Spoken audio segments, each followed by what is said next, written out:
तो कहानी की शुरुआत में हमें किसी जगह को दिखाया जाता है जहां लोग किसी फेस्टिवल को मना रहे होते हैं और वहीं हमारे मेन कैरेक्टर को दिखाया जाता है जो वहीं बैठकर प्लेटों की प्लेटों खाना खा रहा होता है। जो लोग देखकर हैरान हो रहे होते हैं, जिनमें एक आदमी कहता है कि हमें इसे रोकना चाहिए वरना ये ऐसे ही खाते खाते यहाँ पर मर जाएगा। जिस पर उसे दूसरे आदमी कहते हैं तुम शायद इसे पहली बार देख रहे हो, पर ये आदमी हेनान सिटी में काफी फेमस है क्योंकि यह मर्चेंट यूनियन का एक खास आदमी है। जो सुनकर दूसरा आदमी मजाक उड़ाने लगता है और यहाँ हमारे मेन कैरेक्टर का नाम पता चलता है जो कि योंग वॉर्लिन होता है। तभी कोई योंग को खाने से रोकने लगता है और कहता है कि तुम अगर ऐसे ही खाते रहे तो तुम बहुत ही जल्दी मारे जाओगे। जिस पर योंग कहता है कि मैंने अगर खाना रोक दिया तो क्या मैं जिंदा बच जाऊंगा। जिस पर वो भी उसे छोड़ देती है और कहती है तो ठीक है, अगर तुमको वैसे ही मरना है तो मर जाओ। जो सुनकर योंग भी खाना छोड़ देता है। जिसके बाद हमें एक बैलगाड़ी को दिखाया जाता है जिसके अंदर योंग और योनवा होते हैं, जहां योंग बता रहा होता है कि उसके पास अभी भले ही कितना भी पैसा है, चाहे अभी कितना भी अमीर है, पर वो एक ऐसे घाव को हील करने की कोशिश कर रहा है जो कि पैसों से हील करना तो नामुमकिन है। और वो घाव कोई साधारण घाव भी नहीं है जो पैसों से ठीक हो जाए। भले ही लोग खोने का गम लोगों के साथ रहने से खत्म हो जाता है, पर अब भी मुझे उस रात के डरावने सपने आते हैं जिस रात में हमारी फैमिली पर अटैक हुआ। जो सुनकर योनवा कहती है कि आप ऐसा मत सोचिए यंग मास्टर। जो सुनकर योंग कहता है कि मुझे काफी समय हो चुके हैं स्काई ओशियन मर्चेंट यूनियन का हेड बने हुए, पर अब भी तुम मुझे यंग मास्टर कहती हो ना कि हेड मर्चेंट कहती हो। जिस पर योनवा कहती है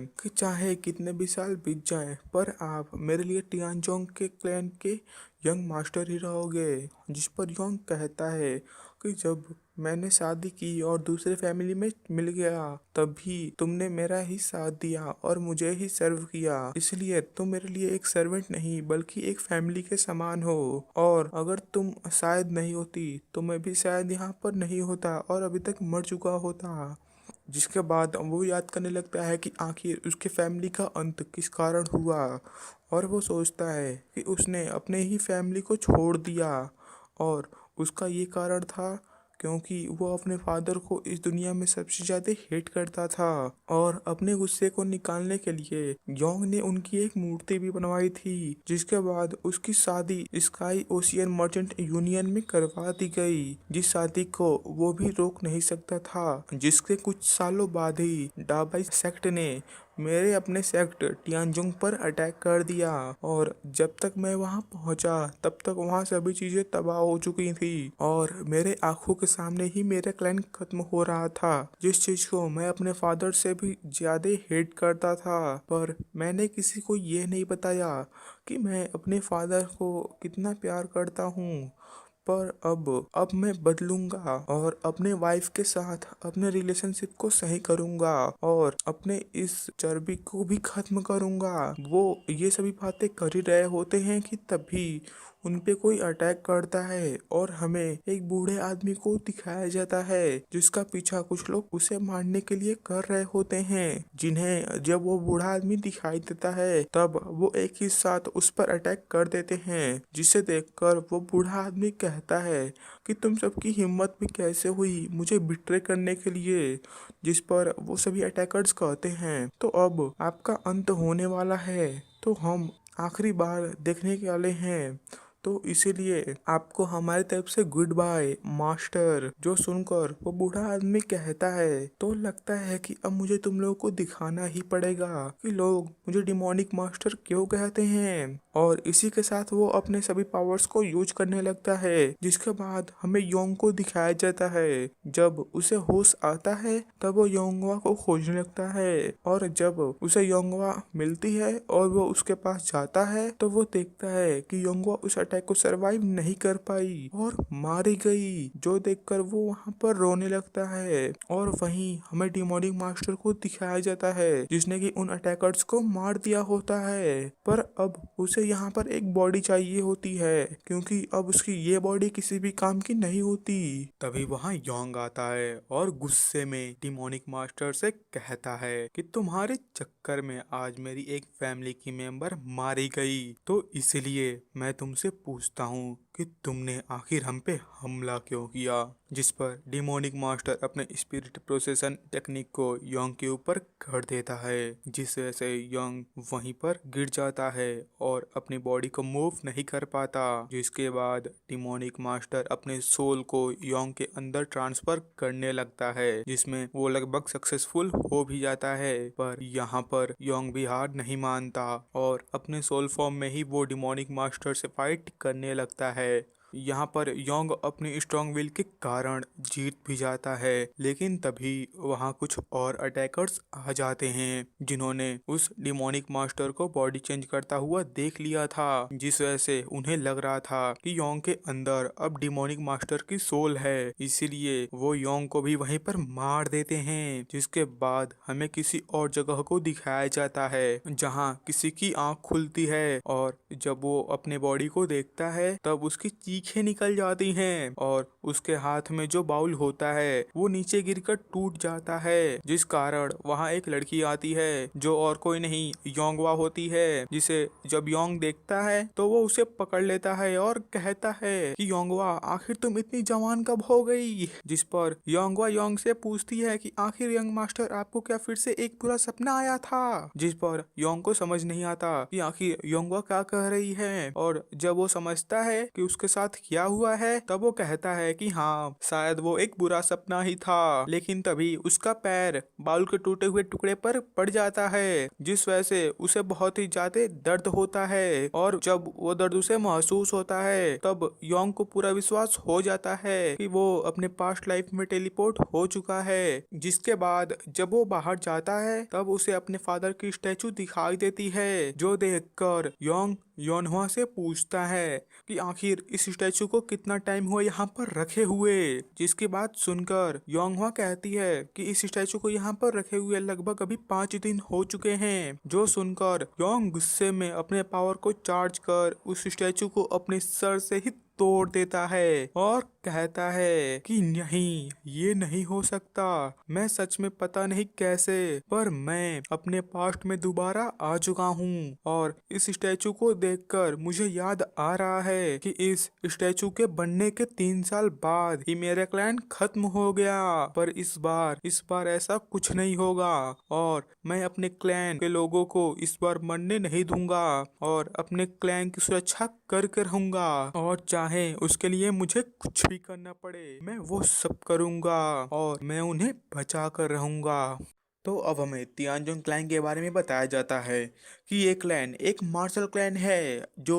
तियानजोन माउंटेन के पास स्थित है, जिसके पास ही और भी क्लैन्स हैं, पर योंग क्लैन का कोई भी ऑफिशियल नाम नहीं है, इसीलिए हैनान के लोग उन्हें तियानजोन योंग क्लैन के नाम से जानते हैं और प्रेज भी करते हैं क्योंकि योंग क्लैन में काफी सारे जीनियसेस हैं। पर समय के साथ तियानजोन क्लैन का भी लोगों पर से इन्फ्लुएंस खत्म हो गया, जिस वजह से वो भी एक साधारण क्लैन बन गया। जिसके बाद हमें तियानजोन क्लैन के लीडर योंग बियान को दिखाया जाता है जो अपने सेकंड वाइफ से बात कर रहे होते हैं और यहाँ इन्हें अपने क्लैन के बारे में काफी चिंता हो रही होती है क्योंकि अब इनके क्लैन से कोई भी मार्शल आर्टिस्ट एक्सपर्ट नहीं बन पा रहा था और उनसे हमें पता चलता है कि जो लास्ट मार्शल आर्टिस्ट एक्सपर्ट बना था वो उनका बड़ा बेटा गोसेंग था, जिससे कि हैनान के लोग सुप्रीम ड्रैगन के नाम से जानते हैं और काफी समय से कोई एक्सपर्ट ना बनने के कारण दूसरे क्लैन भी इन्हें अब कुछ नहीं समझते हैं और वो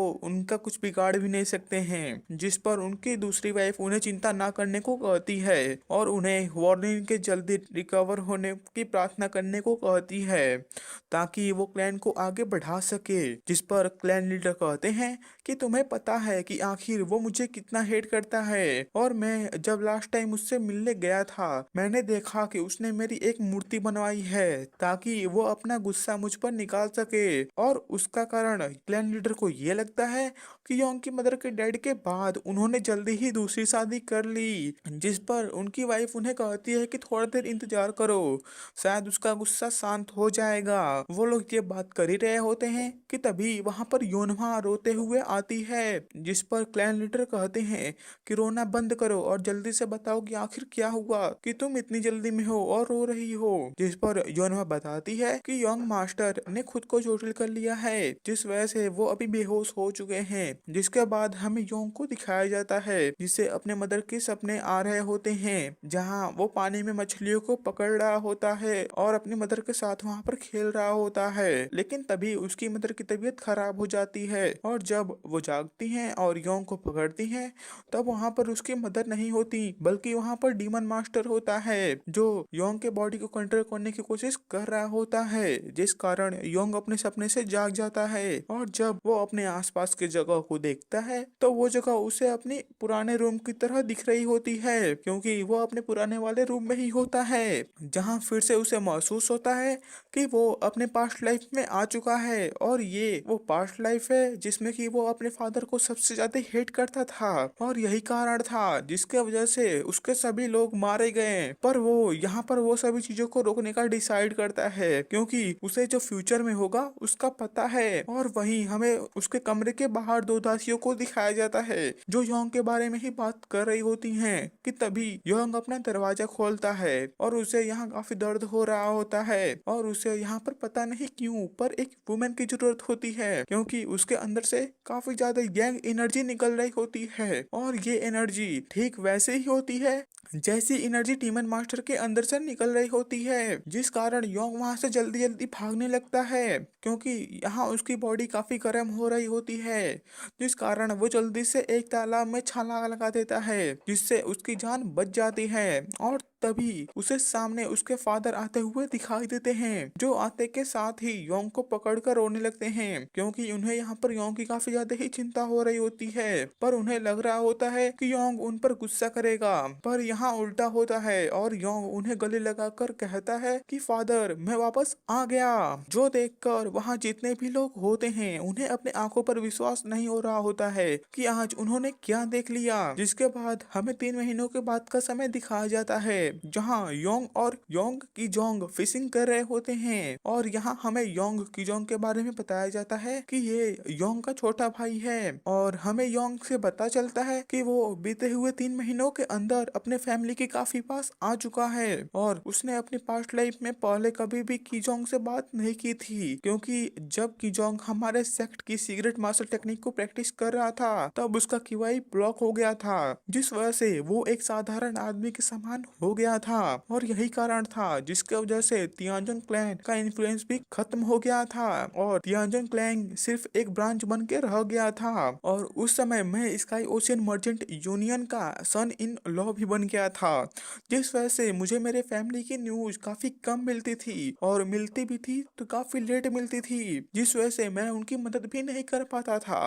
जिसके बाद किजोंग योंग से पूछता है कि क्या उसके लिए वो जो अभी दवाओं को ले रहा है उसे छोड़ना सही रहेगा। जिस पर योंग कहता है कि हाँ और वैसे भी अगर मैं उन दवाओं को ज्यादा लेता रहूंगा तो मैं मोटा हो जाऊंगा। जो सुनकर किजोंग योंग से पूछता है कि आखिर कैसे तुम मोटे कैसे हो जाओगे। जो सुनकर योंग को रियलाइज होता है कि उसने अपने पास्ट लाइफ को फिर से रिवील कर दिया है तो इसलिए जल्दी से वो उसे ठीक करने के लिए कहता है कि मैं उसे खाऊंगा तो फ्यूचर में मोटा हो ही जाऊंगा। जिसके बाद किजोंग वहां पर 2 टोकरियों को लाता है और योंग को दिखाता है और उसे याद दिलाता है कि हमने वादा किया था कि जो आज सबसे ज्यादा मछलियों को पकड़ेगा वो जीत जाएगा। तभी वहाँ किजोंग दो टोकरियों को योंग को दिखाता है और उसे याद दिलाता है कि हमने वादा किया था कि जो आज सबसे ज्यादा मछलियों को पकड़ेगा वो जीत जाएगा और जो हारेगा वो जीतने वाले को पैसे देगा। और यहाँ हम देखते हैं कि किजोंग ने काफी सारी मछलियों को पकड़ा होता है पर योंग ने काफी कम मछलियों को पकड़ा होता है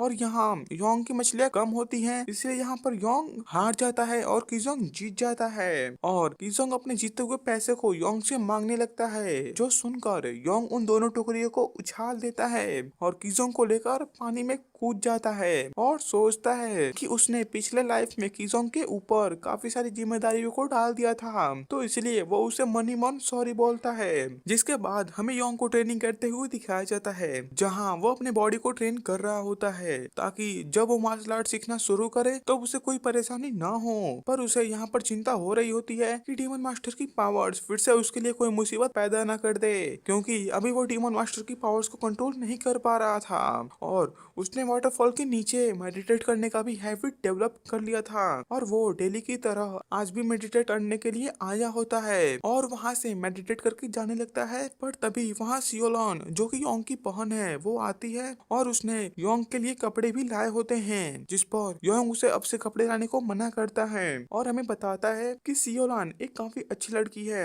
पर उसने अपने पास्ट लाइफ में कभी भी सियोलॉन से बात नहीं की है। वो हमेशा एक्टिव और फ्रेंडली रहती है और सियोलॉन को ऐसा इवेंट्स अटेंड करना पसंद है जिसमें फायरवर्क्स का इस्तेमाल हो और इसलिए वो मुझे भी अपने साथ इनवाइट करती है फेस्टिवल में जाने को। पर मैं जिसके बाद हमें योंग के पास्ट का सीन दिखाया जाता है जहाँ सियोलॉन उसे एक फेस्टिवल में जाने को पूछ रही होती है पर हम देखते हैं कि योंग ने उसे काफी गुस्से में मना कर दिया होता है और कहता है कि ऐसी बकवास चीजों के लिए मेरे पास टाइम नहीं है, तो फिर से इसके बारे में मुझसे बात मत करना। जिसके बाद से सियोलॉन बहुत ही दुखी होती है और यहीं योंग का सियोलॉन से आखिरी बात होता है क्योंकि फेस्टिवल में जाते समय किसी ने सियोलॉन का मर्डर कर दिया होता है जिसको कि योंग के फादर ने पर्सनली इन्वेस्टिगेट करने का कोशिश किया होता है पर इन्वेस्टिगेशन के समय किसी ने उनका भी मर्डर कर दिया होता है। और योंग हमें सियोलॉन के बारे में बताता है कि जब वो मून फेस्टिवल के दिन जाने वाली थी तो उसने मुझसे दोबारा मुझसे जाने को पूछा पर मैंने फिर उसे मना कर दिया और दूसरी बार 1 साल बाद जब योंग क्लैंग के फेस्टिवल के दिन वो जा रही थी तभी इसी फेस्टिवल के दौरान किसी ने उसका मर्डर कर दिया। जिसके बाद हमारा सीन प्रेजेंट में वापस आता है जहाँ योंग सियोलॉन से पूछता है कि तुमने बताया नहीं कि आज मून फेस्टिवल है। जो सुनकर सियोलॉन कहती है कि मुझे लगा आप भूल गए हैं, तो क्या आप मेरे साथ मून फेस्टिवल में चलेंगे। जिस पर योंग हाँ कहता है और वो फेस्टिवल के लिए सियोलॉन को शॉपिंग पर चलने को कहता है जिस पर सियोलॉन भी मान जाती है। जिसके बाद वो सभी वहाँ से जाने लगते हैं और जाते जाते योंग सोचता है कि ये चांस मेरे लिए बहुत मूल्य है क्योंकि इस बार मैं उन सभी चीजों को रोकूंगा जिनके लिए मुझे ताकतवर बनना पड़ेगा और उतना ताकतवर बनना पड़ेगा जिससे कि मैं अपने फैमिली को प्रोटेक्ट कर सकूं और अपने फैमिली के फेम को वापस रीगेन कर सकूं। जिसके बाद हमें योंग को ट्रेनिंग करते हुए दिखाया जाता है जहां योंग ट्रेनिंग करते हुए अपने पास्ट के बारे में सोच रहा था कि वो अगर अपने पास्ट में अभी होता तो वो अभी मेडिसिन को खा रहा होता या बुक्स को रीड कर रहा होता। तभी वहां उसके फादर आते हैं जो उसके साथ वहां मजाक करने लगते हैं। जिसके बाद वो कहते हैं कि तुम्हें बस फिजिकल ट्रेनिंग के अलावा अब फैमिली के मार्शल आर्ट्स को भी सीखना चाहिए। जिस पर योंग कहता है कि हाँ मैं भी इसी के बारे में सोच रहा था। जिस पर उसके फादर कहते हैं तो मैं जल्दी से तुम्हारे लिए एक इंस्ट्रक्टर को असाइन करता हूँ जो तुम्हें मार्शल आर्ट्स को सिखा सके। जिस पर योंग कहता है कि उसके दिमाग में पहले से ही कोई है जिसे वो अपना इंस्ट्रक्टर बनाना चाहता है। जिस पर उसके फादर उसका नाम पूछते हैं कि तभी वहाँ पर सियोलॉन आ जाती है और योंग को पकड़ लेती है। जिस पर उसके फादर कहते हैं कि अब तो ये मुझसे कुछ पूछती भी नहीं है, ये बस अब अपने भाई के पीछे लगी रहती है। और ऐसे ही करके वहाँ पर सियोलॉन और उसके फादर आपस में लड़ने लगते हैं जिन्हें देखकर योंग भी काफी खुश होता है। जिसके बाद हमारा इंट्रोडक्शन मोबाई योन से होता है जो कि एक मार्शल आर्टिस्ट हैं और तभी वहाँ योंग आता है। जिस पर योन उनसे पूछती है कि आखिर वो यहाँ पर क्या कर रहा है। जिस पर योंग कहता है कि मुझे आज एक फेवर चाहिए। जिस पर योन कहती है कि मैंने सुना कि तुम रिकवर कर चुके हो, तो ये बात सच है। और वो अपने मन में सोचती है कि मैंने इस आदमी से कभी भी बात नहीं की है। जिसके बाद वो योंग से पूछती है कि आखिर उसे किस प्रकार का फेवर चाहिए। जिस पर योंग बाउ करते हुए कहता है कि मुझे स्वॉर्डमैनशिप सीखनी है, इसीलिए मैं चाहता हूँ कि आप मुझे अपने डिसाइपल के रूप में एक्सेप्ट कर कर लें। जो सुनकर यॉन कहती है कि कुछ महीनों पहले मैंने एक रूमर सुनी थी कि यंग मास्टर बदल चुके हैं, जैसा कि मुझे दिख भी रहा है, लेकिन कोई आदमी इतनी आसानी से एक ही रात में बदल नहीं सकता, और वो तो बिल्कुल भी नहीं जो परेशानियों को देखकर अपने लोगों को अकेला छोड़ दे और उनसे मुंह मोड़ ले और एक जगह छिप जाए और अपने फेलियर के डर से सालों तक किसी के सामने ही न आए। और इसीलिए यॉन योंग को अपने डिसाइपल के रूप में लेने से मना कर देती है। जो सुनकर योंग उनसे कहता है कि क्या मैं जान सकता हूँ कि आखिर आपने मुझे रिजेक्ट क्यों किया, जिस पर मोबाई योन बताती है कि मैं पहले ही रिसर्च करने में बिजी हूँ, और बाद में वो बता देती है कि कोई इंसान इतनी आसानी से चेंज नहीं हो सकता। जो सुनकर योंग सोचता है कि मैंने जैसा सोचा था ठीक वैसा ही हुआ, क्योंकि मेरे पास्ट में भी ये ज्यादा किसी से बात नहीं करती थी और ये मेरे पास्ट में एक स्ट्रॉन्गेस्ट मास्टर थी। जिसके बाद योंग मोबाई योंग के सामने नतमस्तक हो जाता है, जिस पर मोबाई योन उसे रोकती है, पर वो नहीं रुकता और सोचता है कि मेरे पास्ट में ये एक ऐसी वॉरियर थी जिन्होंने डियाबी सेक्ट को टियानजन सेक्ट पर अटैक करने पर मुंह तोड़ जवाब दिया था, जिस वजह से इनका नाम ड्रैगन ब्लड फ्लावर भी पड़ा। जो नेम एक औरत के लिए अच्छा तो नहीं था, पर फिर भी इनका नाम पड़ गया। इन्होंने अपनी जी जान लगा दी टियानजन सेक्ट को रिबिल्ड करने में, पर किसी मिस्टीरियस रीजन से इनका भी डेथ हो गया और इन्होंने मेरे सेक्ट के लिए अपने आप को सेक्रीफाइस कर दिया। पर क्योंकि मैं फ्यूचर जानता हूँ, इसलिए मैं ये फिर से नहीं होने दे सकता। योंग को नतमस्तक देखकर मोबायोन भी समझ जाती हैं कि हाँ, योन सच में बदल चुका है। जिसके बाद वो कहती हैं तो मैं तुम्हें अपने डिसाइपल के रूप में एक्सेप्ट कर लिया। जो सुनकर योंग कहता है क्या सच में, जिस पर वो कहती हैं हाँ, पर फिर वो कहती हैं कि एक कंडीशन पर, तुम्हें मेरे साथ एक डुअल करना होगा और अगर तुम इस डुअल में जीत जाते हो तब मैं तुम्हें अपने डिसाइपल के रूप में एक्सेप्ट कर लूंगी। इस पर योंग कहता है पर मेरे और आपके बीच में तो बहुत बड़ा गैप है। जिस पर मोबायोन कहती हैं कि अगर तुमने अपने शॉट से मुझे एक बार छू भी लिया तब भी तुम जीत जाओगे और इस डुअल में मैं अपनी इंटरनल एनर्जी का भी यूज नहीं करूंगी, तो क्या तुम इस डुअल को एक्सेप्ट करते हो। जो सुनकर योंग सोचता है कि वो जब से अपने पास्ट लाइफ में वापस आया है वो कंसिस्टेंटली ट्रेनिंग कर रहा है, तो वो एक बार तो उसे छू ही सकता है, इसीलिए वो इसे एक्सेप्ट कर लेता है। पर जितनी बार भी अटैक करने जाता है वो हर बार बहुत ही बुरी तरीके से बीटा जाता है, जिस वजह से मोबायोन को लगता है कि अब शायद योंग हार मान लेगा, इसीलिए वो वहां से जाने लगती हैं। लेकिन तभी योंग के अंदर से रेड एनर्जी निकलने लगती है, जो जब मोबायोन को सेंस होता है तब वो पीछे देखती हैं, जहां योंग पूरी तरीके से किसी डीमन की तरह दिख रहा होता है और देखते ही देखते वो मोबायोन पर अटैक भी कर देता है। इसके अटैक से मोबायोन बच जाती हैं, पर तुरंत ही फिर से योंग उन पर अटैक कर देता है। जिस अटैक को मोबायोन डॉज करने की कोशिश करती हैं पर वो नहीं कर पाती और वो अटैक उन्हें लग जाता है, जिससे वो पीछे जाकर सीधा दीवार से लगती हैं और तभी फिर से योंग उन पर अटैक करने के लिए आता है, जिससे बचने के लिए वो अपनी स्वॉर्ड निकालने लगती हैं और एक अटैक भी करने ही वाली होती हैं कि तभी योंग की स्वॉर्ड उन्हें छूकर रुक जाती है और योंग भी उन्हें कहता है कि मैंने आपको छू लिया, और वो ये कहते के साथ ही वहाँ बेहोश हो जाता है। जिसके बाद हमें मोबाई योंग को दिखाया जाता है, जो जब योंग के अटैक को देखती हैं तो वहाँ पे हमें दिखाई देता है कि योंग के अटैक से एक पूरा दीवार टूट गया होता है, और अगर वो अटैक मोबाई योंग को लग जाता तो हो सकता था यहाँ पर मोबाई योंग भी मारी जाती। जिसके बाद अब हमें योंग को ट्रेनिंग करते हुए दिखाया जाता है, जिस ट्रेनिंग को योंग काफी अच्छे से कर रहा होता है, जिसे देखकर मोबाई योंग भी उसकी तारीफ करती है और कहती है कि इन कुछ ही दिनों में इसने फ्लाइंग ड्रैगन, एम्परर स्वॉर्ड और एज़्योर बॉम्बू शॉट अटैक को मास्टर कर लिया है। पर वो बताती हैं कि योंग अभी मार्शल आर्ट्स के लिए सुटेबल नहीं है, पर फिर भी उसने मार्शल आर्ट्स के अटैक को सीख लिया है और उन्हें यह बात समझ नहीं आती कि ऐसा कैसे हो सकता है। तभी योंग उनसे पूछता है कि मास्टर आपको क्या लगता है कि मैं कैसा कर रहा हूँ, जिस पर वो कहती हैं कि तुम्हारी परफॉर्मेंस उतनी भी ठीक नहीं है, पर तुमने बहुत ही जल्द 2 मार्शल आर्ट टेक्निक को सीख लिया है, ये काफी अच्छी बात है। जो सुनकर योंग हंसने लगता है और कहता है कि अब आप मेरी बढ़ाई कर रही हो। पर हम मोबायोन को देखते हैं, जिनको योंग किसी डीमन के जैसे हंसते हुए दिखाई दे रहा होता है। तभी मोबायोन योंग से उस रेड एनर्जी के बारे में पूछती हैं, जो सुनकर योंग कहता है कि मैंने आपको पहले ही बताया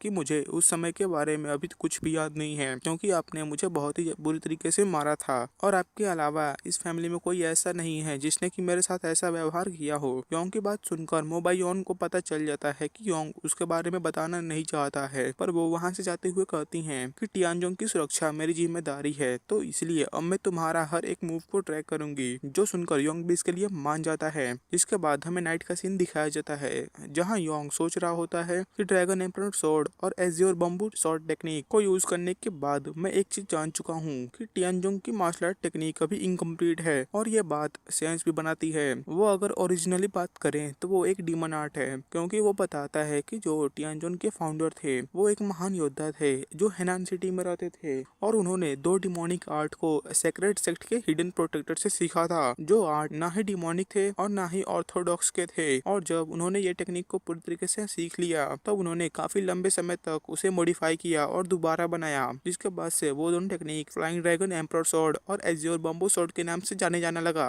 पर इसके मॉडिफाई करने की प्रोसेस में काफी सारी इसकी पावर्स कम हो गई। पर उसके बाद भी हमारे सेक्ट के फाउंडर हेनान के ग्रेटेस्ट स्वॉर्डमैन बन गए। पर उसमें भी एक लिमिट थी, क्योंकि अगर कोई डिमोनिक आर्ट को ऑर्थोडॉक्स के माइंडसेट से यूज करता तो रिजल्ट इनकम्प्लीट आएगा और उसके पिनाकल तक भी कोई पहुंच नहीं पाएगा। और इसीलिए हमारे फाउंडर ने इस मार्शल आर्ट्स के ओरिजिन को सीक्रेट ही रखा। पर समय के साथ वो ओरिजिन दुनिया के सामने रिवील हो गया और यही तियानजुन सेक्ट के डिस्ट्रक्शन का कारण बना। पर अब मेरे पास एक रास्ता है जिससे मैं इस इनकम्प्लीट टेक्निक को कंप्लीट कर सकता हूँ, क्योंकि मैं फ्यूचर से रिटर्न आया हूँ। इसके बाद हमें सुबह का सीन दिखाया जाता है जहाँ योंग अपनी फैमिली के साथ बैठा हुआ रहता है और वो अपने फैमिली से जू फैमिली को विजिट करने का पूछता है, जिस पर उसके फादर पूछते हैं कि आखिर वो वहाँ क्यों जाना चाहता है। जिस पर योंग कहता है कि अब मेरी हेल्थ ठीक हो चुकी है तो शायद अब मुझे उनसे एक प्रॉपर विजिट करना चाहिए, और वैसे भी आप लोग मेरी एंगेजमेंट पहले ही वहाँ पर कर चुके हो। जिस पर उसके फादर को भी याद आता है कि हाँ, उन्होंने योंग की एंगेजमेंट पहले ही जू सेक्ट में कर दी है। फिर वो वहाँ जू फैमिली के डॉटर का नाम बताने वाले होते हैं कि तभी योंग उन्हें बता देता है कि उनके डॉटर का नाम लेडी जू चियोन गोंग है। इस पर उसके फादर भी हाँ कहते हैं